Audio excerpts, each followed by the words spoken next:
Okay, so kakasa na tayo mga kamukil ng trusses natin. Nakaplastado na po yan, no? Yung level, hulog, no? Ginamitan na natin yan. So nasa perfectong posisyon na yan. Ay nakasunod, lagay tayo ng parlina. So nabanggit ko kahapon mga kamukil kung paano yung tamang paglatag ng parlina. Yan, no?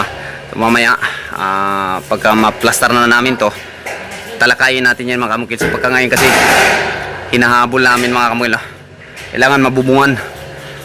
May ano na, makulimlim na naman yung panahon. Maaga pa lang, no? Alas 11 pa lang, 10:53. Magbabadya ng uulan, no? So sigurado, panigurado ngayong hapon uulan talaga to. So kailangan mahabol namin sa pagbubong to. Maraming paninda sa loob.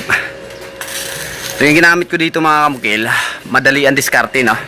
Malaking tulong to sa mga trusses installer kung paano lalo na yung mga beginners, no? Pera lang sa mga magagaling. Hindi to para sa kanila. Ipapaabot ko sa inyo mamaya mga kamukil kung ano yung pinaka madaling diskarte sa pag install ng mga ganito, no? Mula wrap trusses natin, parlina hanggang sa mabubungan. Yan, no?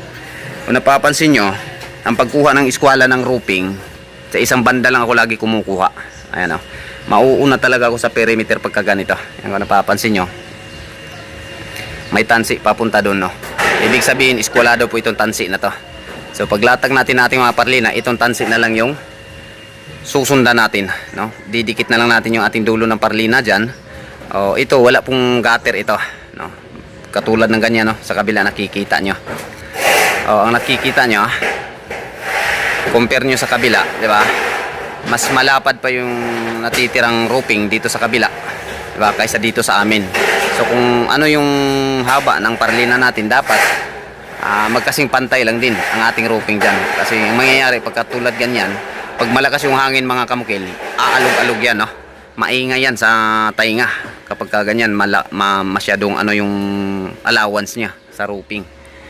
So dapat pantay lang din yung ating roofing dito sa ating mga parlina.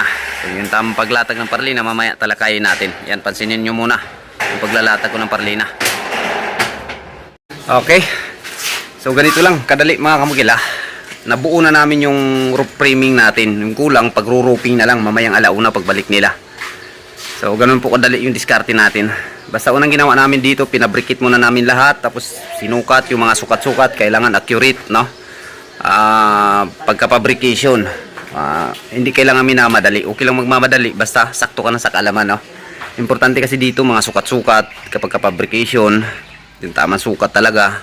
Dahil pag nagkamali ka, una mong fabricate mali, pangalawa mali pa rin yan, no? Kasi sa una mong gawa, yun yung kunan mo ng reference lagi, pinakaunang gawa, lalo na itong trusses. Okay lang ma-perfect mo yung unang gawa para yun na yung pagkukunan mo. Halimbawa, naka-10 trusses na gagawin, so iisa lang yung i-perfect mo kaagad talaga. Pagka magawa mo yung isa, gawin mo na siyang pattern para mapadali yung trabaho. Mamaya pagbalik, roofing na lang, na. Okay, so alauna mga kamukil, pupunta ko ng Tagum. Tapos alas 3 yung target ko makabalik dito. Tapos monitorin pa natin yung iligan natin. Malapit naman tapos yung iligan, no? So bukas sana yung schedule ko pa iligan, pero parang hindi kakayanin. Kailangan i-secure ko muna to dito, pati yung Tagum, saka ko babiyahing iligan. Okay.